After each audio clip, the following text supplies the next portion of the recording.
1,90 là. Le bar ethnique, qui est un bar qui est fait de recyclage, en matériaux recyclés, et qui propose autre chose que des boissons alcoolisées. Ce sont plutôt des boissons énergétiques, puisqu'on est souvent sur des événements festifs. Donc c'est une bonne alternative à l'alcool et ça permet de durer, surtout dans le temps, avec une bonne énergie. Nous, on l'a vu sur des festivals.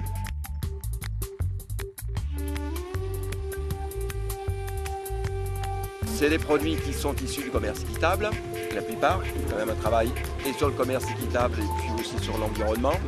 Là actuellement on essaye de travailler sur les éco-énergies beaucoup, donc sur l'électricité, puisqu'il y a quand même beaucoup d'ambiance nocturne, donc on y amène, on essaye de faire en sorte à ce que ça dépense le moins d'énergie possible mais avec le plus d'effet.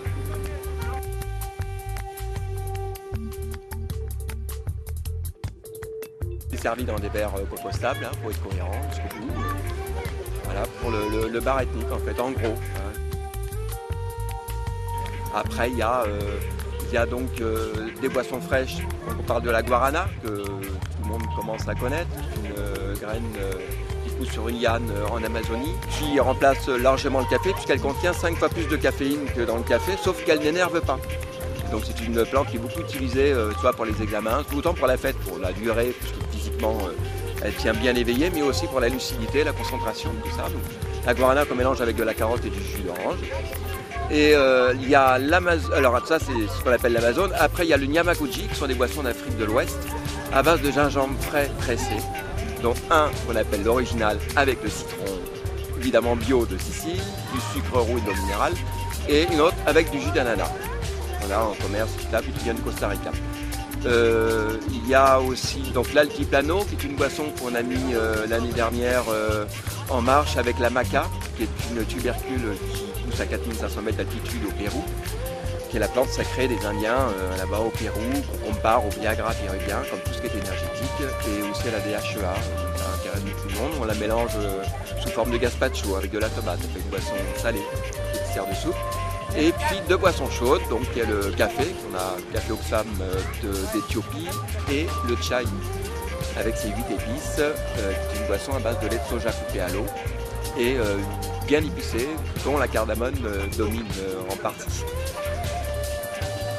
Donc on a la grande structure qu'on développe lorsqu'il y a vraiment beaucoup de monde sur un site où il y a 4000 à 5000 personnes. On développe la grande structure ou alors dans le cas de Frisson, là il y a eu 1500 personnes sur Electrocircus.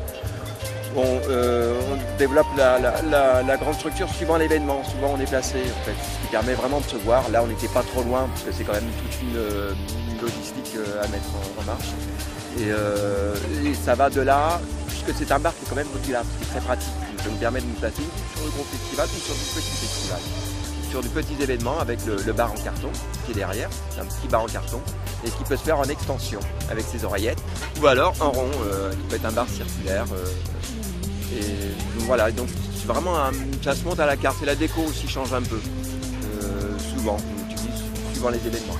Et on a démarré au départ juste avec 50 litres de boissons la première année et ça a pris une telle ampleur, enfin, tellement une demande, qu'on en est arrivé 5 ans plus tard à distribuer plus de 700 litres de boissons sur 2 jours.